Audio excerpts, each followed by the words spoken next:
Por favor, abran sus Biblias en Hechos capítulo 7. Este es el pasaje que se leyó anteriormente. El título del sermón es ¿Qué es el lugar del descanso de Dios?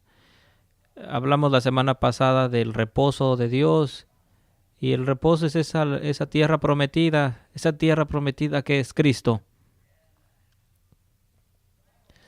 Y la Biblia tiene mucho que decir acerca de esto, y quiero predicar del mismo tema el día de hoy.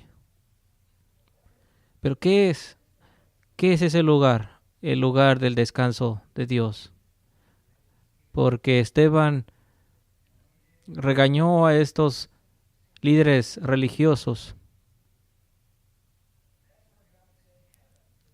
donde dice Dios: el cielo es mi trono y la tierra el estrado de mis pies. ¿Qué clase de casa me construirán? Dice el Señor. ¿O qué lugar de descanso? Así que Esteban citó las Escrituras. ¿No es mi mano la que ha hecho todas estas cosas? Tercos, duros de corazón y torpes de oídos.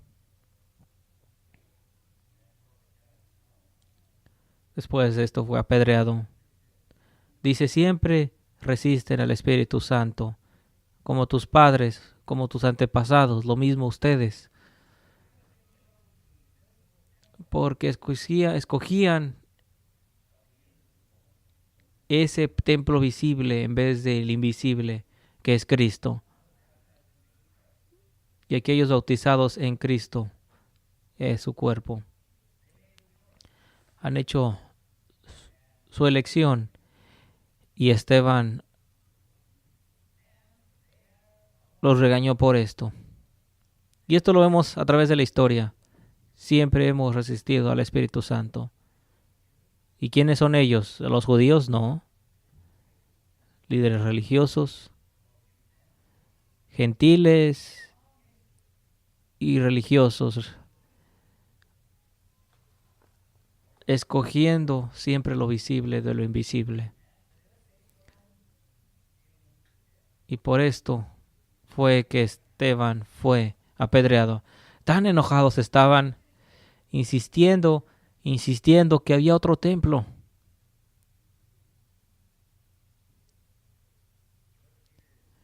Estos líderes escogiendo el templo visible en vez de Cristo, el invisible. El templo real es Jesús. Jesús dijo: vengan a mí y encontrarán reposo. ¿Cuál es el lugar de descanso? Dice Jesús: vengan a mí y encontrarán descanso para sus almas. Encontrar reposo para las almas es nacer de nuevo, es ser victorioso, es ser salvo. Y para aquellos que no están en descanso, no son tampoco victoriosos y siguen divagando en el desierto, tratando de encontrar la tierra prometida, porque Dios juró que no entrarían en el lugar de descanso porque no tenían la fe cuando tuvieron esa oportunidad. Así que la iglesia verdadera es esa invisible. En Isaías 66 se localiza el lugar de descanso, y este es el lugar donde Esteban citó: ¿dónde está la casa que me habréis de edificar? Y luego responde en ese mismo versículo 2, dice: en este que miro. Aquel de contrito corazón y que tiembla mi palabra. Ahí está. Ahí es donde está el templo. Ahí es donde está el lugar de descanso en Cristo y nada más. Un lugar de descanso es donde hay un Dios, y es donde Él mira, es donde Él ve y ve lo invisible. Ve que nada más Dios, aquel que tiembla mi palabra y de corazón contrito. Después, en ese mismo versículo se referencia a la iglesia visible. Sabemos que Dios ordena sacrificio en aquel que se enfoca en lo visible.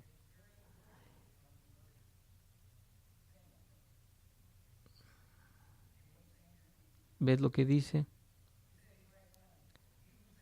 Dice, pero los que sacrifican toros son como los que matan hombres.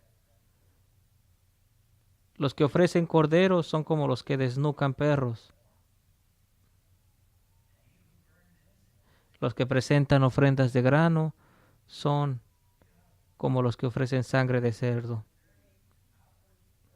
Así que esa adoración externa de líderes religiosos a los que estaba hablando Esteban se habían convertido idólatras, una abominación en su propia adoración. Dice, ellos han escogido sus propios caminos y se deleitan en sus abominaciones.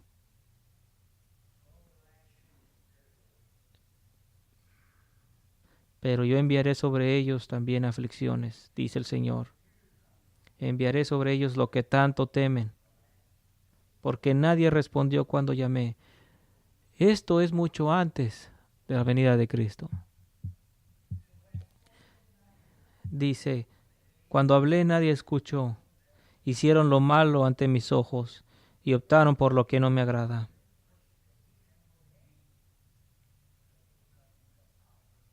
Porque era solamente una adoración externa, no era interna. Había sido hecho solamente en lo consciente, no en el subconsciente. Era lo que podía ser visto, pero no por lo que no se puede ver. Lo visible en contra de lo invisible. Y esto no solamente los judíos, pero los líderes religiosos, la gente ha hecho esto,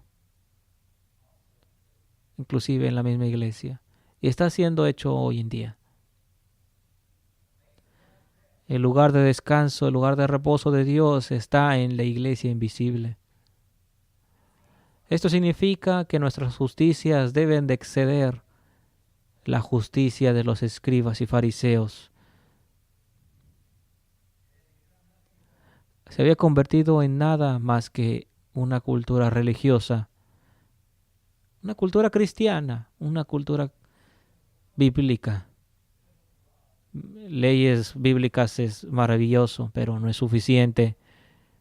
No solamente es lo exterior. Tiene que haber un corazón, un cambio de corazón, un avivamiento, un entendimiento. Los peregrinos vinieron de Inglaterra, América, con leyes cristianas. ¿Y sabías que tendrías que ser un miembro cristiano en una iglesia antes que votar? Habían establecido una cultura cristiana. Pero grandes predicadores como Jonathan Edwards, Whitfield, Samuel Davids y otros se dieron cuenta que sí, tenemos leyes cristianas, tenemos una cultura cristiana, pero tenemos corazones inconversos. La misma situación que Juan el Bautista encontró. Decía Juan, no digas que Abraham es tu padre, veamos el fruto. Es un síndrome común y está pasando el día de hoy. Hay un movimiento en iglesias ortodoxas hoy en día a aceptar homosexuales, por ejemplo. Tendrán una conferencia en una iglesia en Missouri. No sé cuándo pasará, pero ya está planeado. Y tendrán predicadores en celibato homosexuales. Y entonces este es el primer paso a esas puertas. No puede ser aceptado. Nuestra justicia debe de exceder esa justicia de los fariseos. No es suficiente.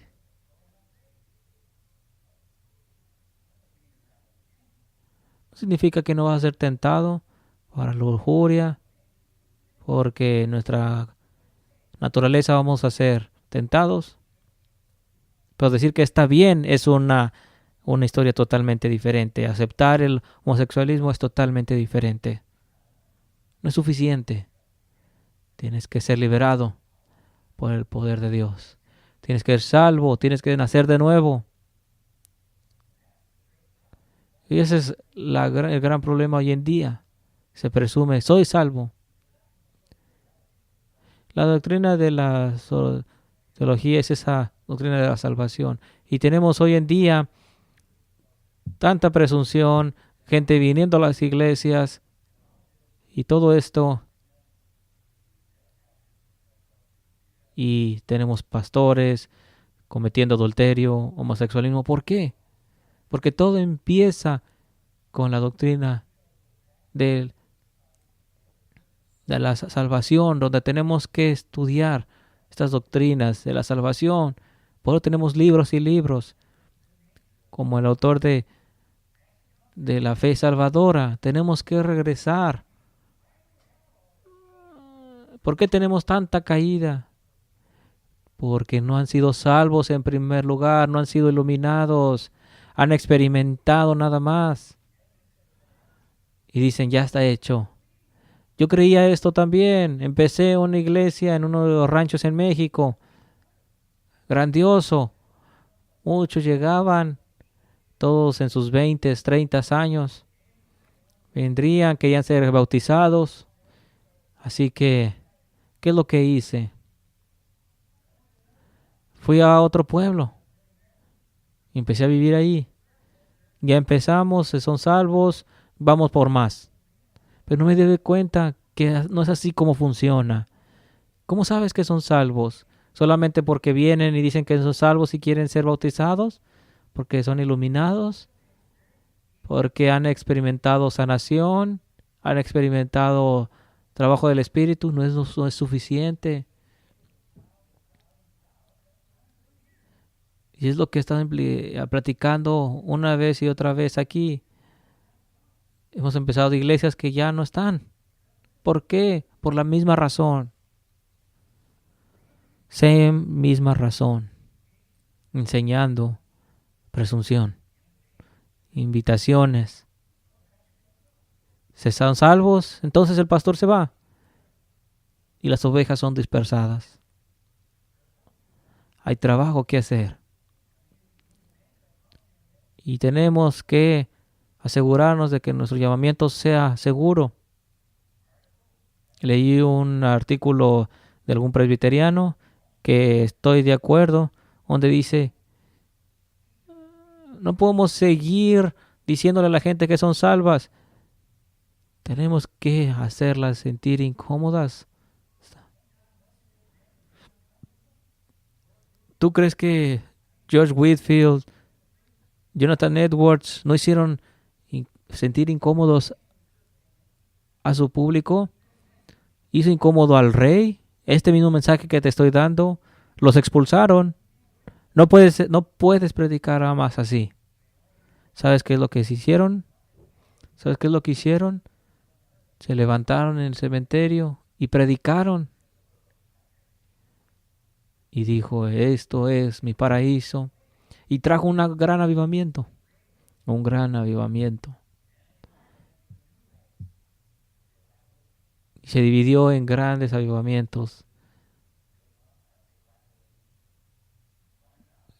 Vinieron los conservadores donde estaban satisfechos con una adoración externa, calvinistas, ortodoxos. Pero no es suficiente. No es suficiente. Porque el siguiente paso es lo que acabo de hablar. Aceptar homosexuales mientras están en celibato sería suficiente, dirían ellos. Créanme, hay más corrupción. Sí, que el lugar de descanso está en esa iglesia universal invisible. Y sustituir esto es idolatría. Así que estas palabras suenen alto, que sean oídas. Cuando la iglesia visible se convierte en un sustituto por la iglesia invisible, es idolatría. porque hay una sola iglesia, es la invisible, y solamente Dios puede verla. Los protestantes y católicos pueden cometer este error. Algún diácono dijo alguna vez en una junta: no importa lo que la Biblia diga, ¿qué es lo que nuestra denominación dice? Esto es cometer el error de escoger la iglesia visible. Dios solamente puede ver ese lugar de descanso. En vez de ver al espejo y ver esa adoración, Dios mira el corazón. Y aquellos que adoran,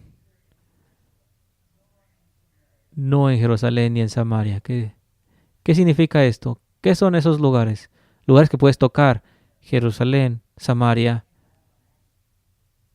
Esto es hablar de un axioma. Cualquier lugar que puedas tocar y visitar, ni en Jerusalén, ni en Samaria, ni en otro lugar que puedas visitar. No, es en espíritu y en verdad, porque Dios busca esa adoración en espíritu y en verdad. No puedes ver el espíritu.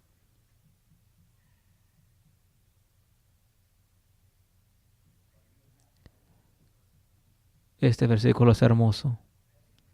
Hablando a los profesantes: porque no os habéis acercado al monte que se podía palpar. Era Jerusalén.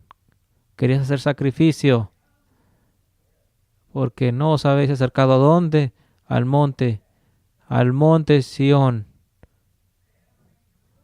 a la ciudad del Dios vivo, Jerusalén. ¿Por qué hay tanta división? Habrá mucha división en las denominaciones, pero no hay ninguna división entre la celestial. Amén.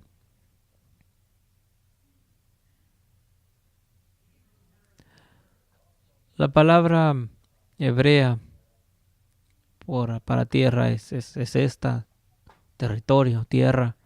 Lo mismo para el griego y lo mismo para el hebreo. Es esa tierra prometida. Jesucristo es la tierra prometida. Dios la llama mi reposo, mi descanso. Israel falló en entrar. ¿Por qué? Por incredulidad. Así que divagaron por el desierto 40 años y Dios juró que porque no creyeron, no entrarían a su descanso hasta la siguiente generación. Todos murieron divagando. Sus imaginaciones, lo mismo que pasa hoy en día. Sus deseos, creen que lo que desean es descanso. Esto crea envidias, decepciones, aburrimiento. Estaban tan aburridos del maná que Dios les daba. Y Jesús les dijo: yo soy ese maná.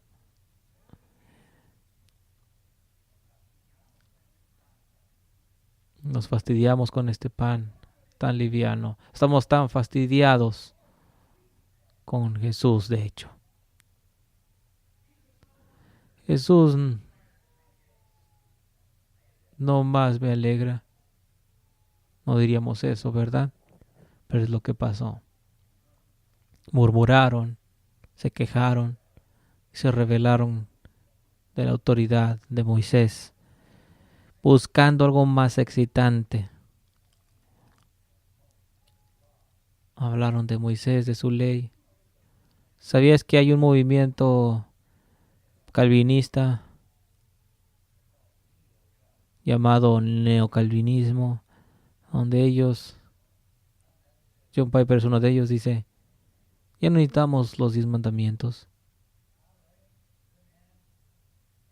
Es un gran hombre, es un gran cristiano, pero está incorrecto. Necesitamos los 10 mandamientos. Necesitamos la ley de Dios. Porque la ley es nuestro maestro que nos trae a Cristo. Y me gusta el antiguo calvinista. Me gusta la manera de nuestros padres.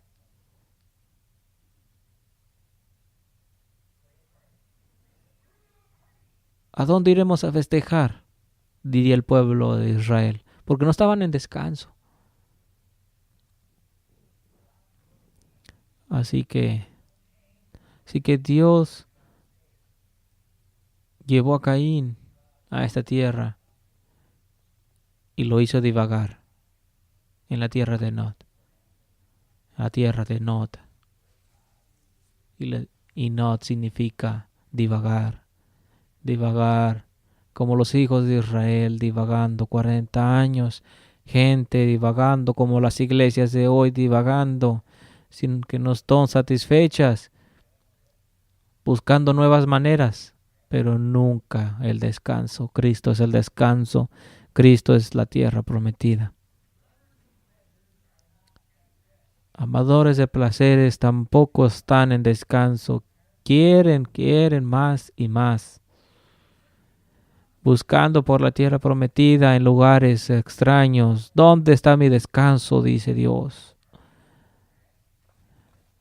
Animales en fiesta preguntando la misma casa, ¿dónde está el lugar de mi descanso? ¿Creen que es extraño?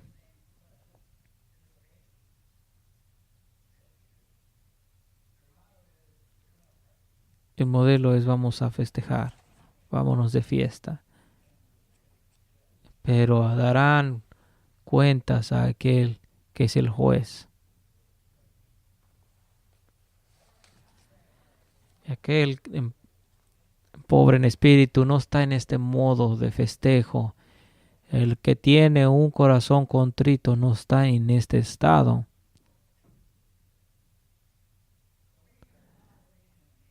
Así que estamos viviendo en una era de hedonismo. Y se ha predicho, dice que habrá más amadores del placer que amadores de Dios. Y más formas de no santidad. De esta gente, aléjate. No es una sugerencia, es un mandamiento. Segunda de Timoteo. En iglesias inclusive se han convertido en centros de entretenimiento. Salmos nos dice el lugar de descanso. Salmos 37. Tal vez quieras abrir tu Biblia. Dios promete una tierra prometida en este salmo. Usa la palabra tierra 10 veces en este salmo. Un lugar de descanso, y esta tierra es Cristo. El versículo 3 dice: confía en el Señor, vive en Él, quédate ahí, establécete en la tierra. Versículo 9 dice: heredarán la tierra. Versículo 11: disfrutarán, heredarán la tierra. 18: es nuestra herencia. 22 dice: los benditos del Señor heredarán la tierra. Versículo 27: haz el bien, apártate del mal, y siempre tendrás donde vivir. 29: los justos heredarán la tierra. Versículo 34: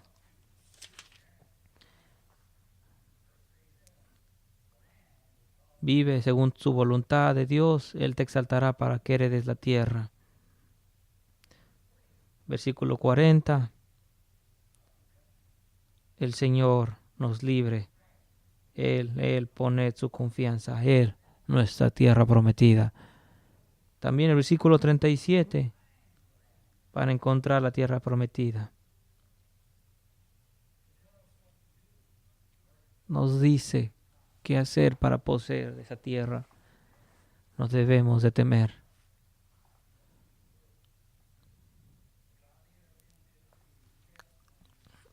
El malvado quiere tentar,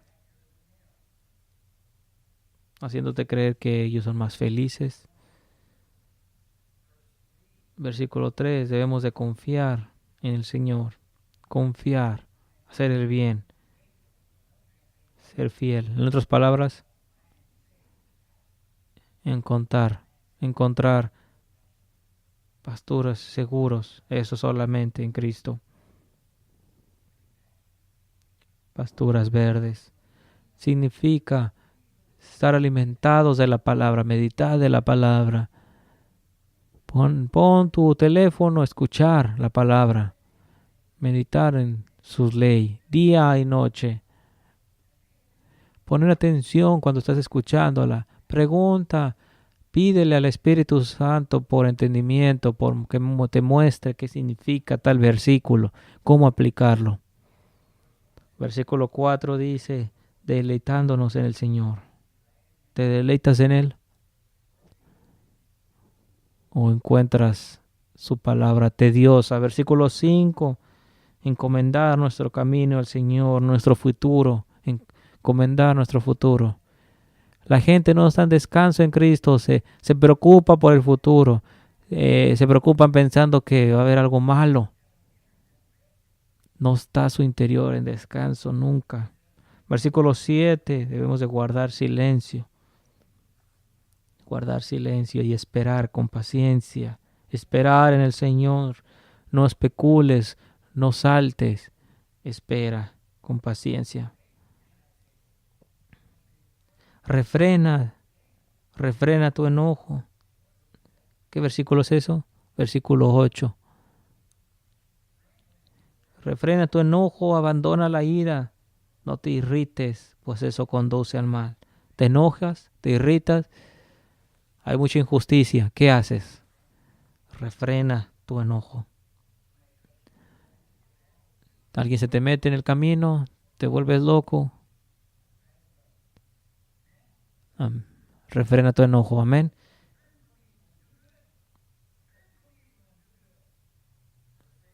Versículo 34.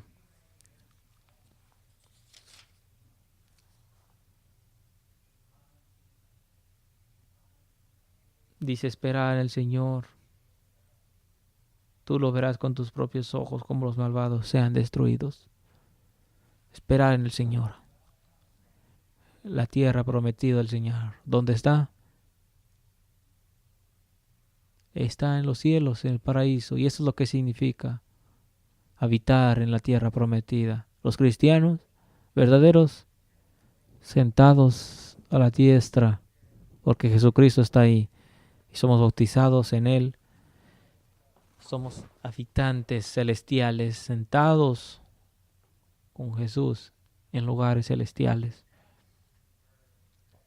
Es donde está el descanso del alma, el descanso de Dios. Y Juan vio tronos en Apocalipsis 20 y dice que el juicio fue dado a ellos. Y dice, y reinaron por 1000 años. Y hay una gran frase griega donde dice, esta es la primera resurrección. Es una visión, no es algo literal, es algo que representa. ¿Qué representa? Si hemos ascendido, sentados, lugares celestiales, somos reyes, sacerdotes con Cristo. Y eso es ahora. No solamente en el futuro, está sucediendo. Sucede ahora. Porque la iglesia invisible es ahora.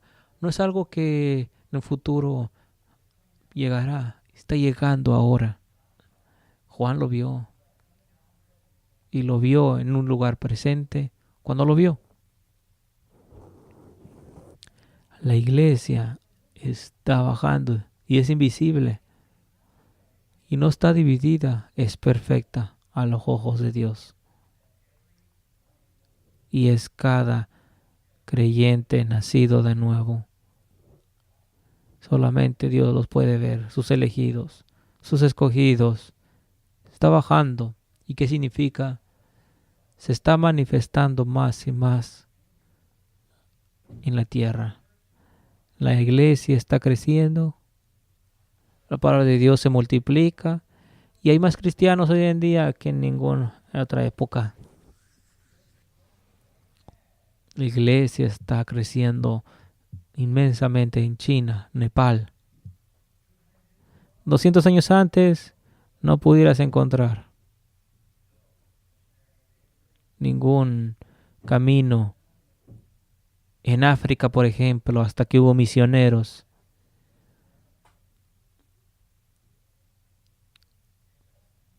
Solamente en 200 años el cristianismo está creciendo. La Jerusalén está bajando y hay un gran trabajo por hacer.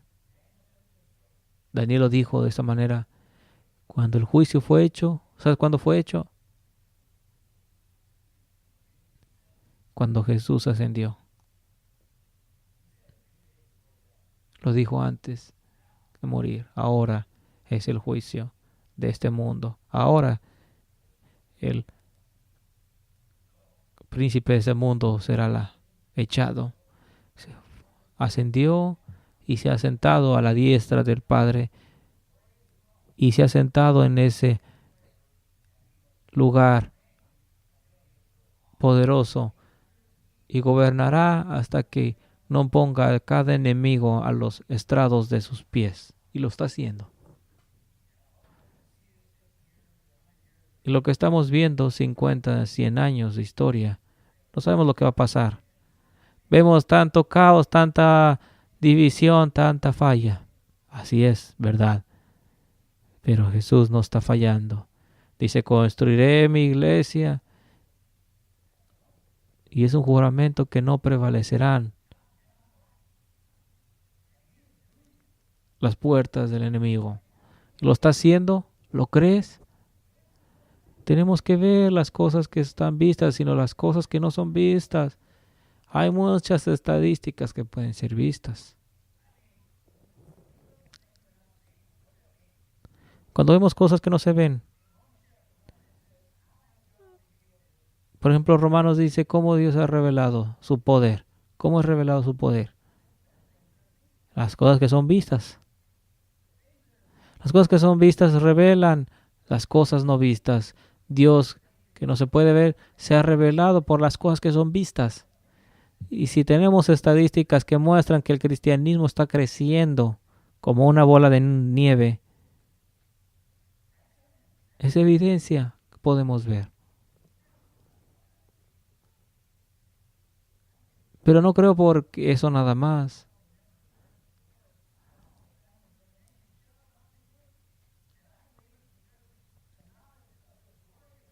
Creo porque el conocimiento de la gloria de Dios cubrirán las tierras como las aguas cubren los mares. Escritura tras escritura así se declara. Predice que Jesús está y estará ganando. Tomamos el modelo de David, donde Dios le mandó conquistar las tierras, la tierra prometida, y lo hizo. Fue exitoso. Un tipo y sombra de Jesucristo. A este momento, este día, te ha dado mi poderío. Y se lo dice a David como así se lo dice al gran David, Jesucristo. Pídeme y te daré las naciones, le dice a David. Y se lo está diciendo Jesucristo también. Te las daré como posesión. Hemos visto modelos y al día de hoy pareciera que estamos atrasados. Europa se está volviendo al humanismo, Inglaterra, América. Gracias a Dios que Dios ha levantado este presidente que se ha opuesto al globalismo, opuesto a la Torre de Babel. ¿Y sabes qué esto significa?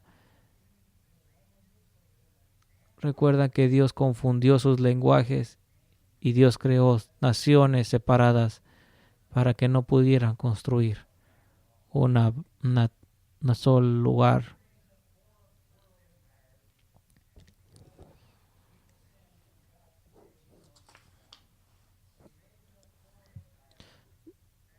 Dios habría levantado 4 imperios para castigar a su pueblo. Y aún ahí, así, Dios utilizando esas maldiciones, esas bestias, para traer a Cristo,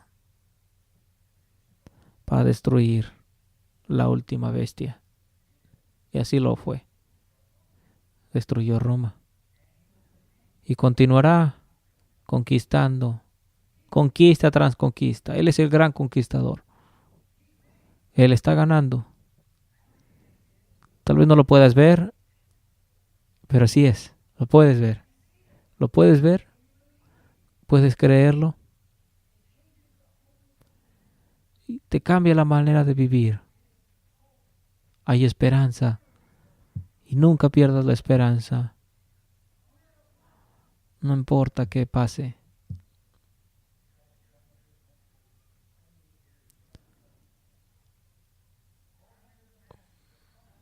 $400 pastores en aquella Escocia fueron expulsados sin lugar donde vivir, porque el rey diría: yo soy la cabeza de la iglesia. No creyeron esto. Eran presbiterianos. Creyeron en un gobierno representativo republicano y dijeron: ve la historia.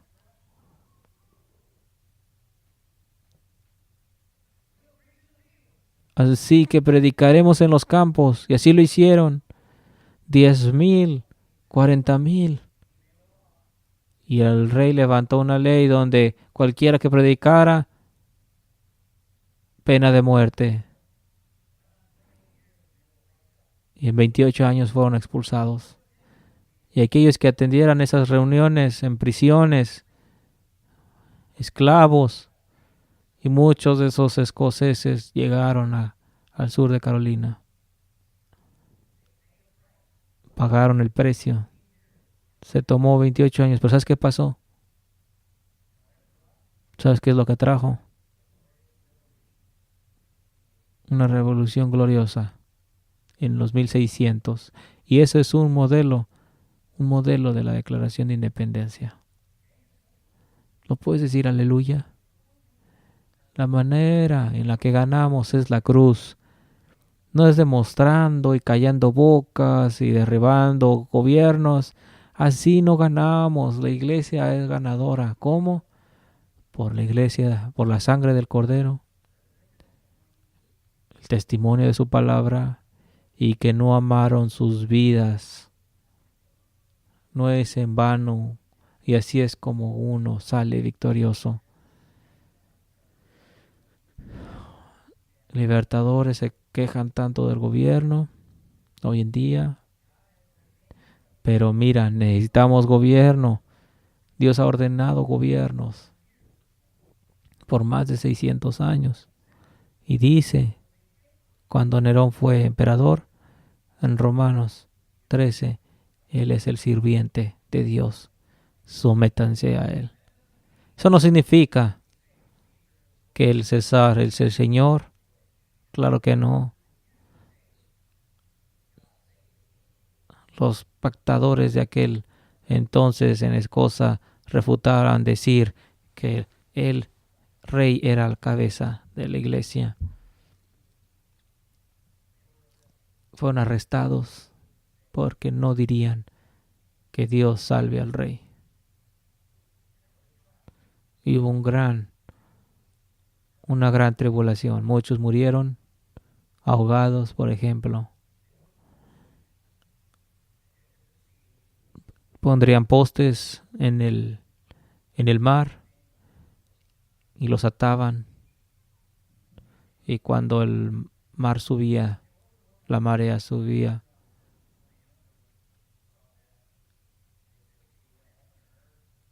y dirían a los niños: ¿ves lo que ha pasado?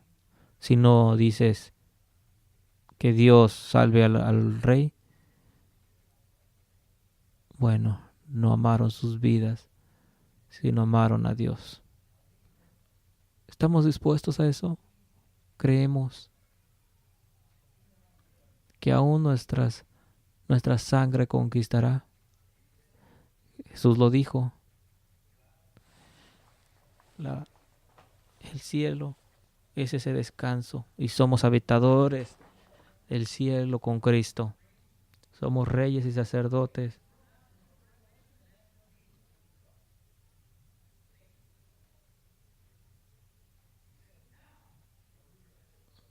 Dice, en este momento será expulsado. Hoy es el juicio de este mundo.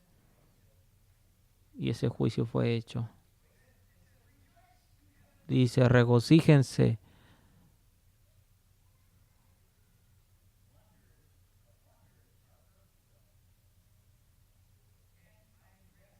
Pero aquellos que divagan no encontrarán el reposo. Están en esa tierra de Nod, donde Dios llevó a Caín. Y lo hizo lo mismo con los judíos, destruyendo el templo, haciéndolos divagar. Y puede ser lo mismo con nosotros. Hace lo mismo que aquel que no está en descanso en Cristo. Dios no cambia. Pero hay de ti, habitadores de la tierra, dice, porque Satanás ha venido. Vamos a levantarnos y orar. Gracias, Señor, que hay gran esperanza. Amén.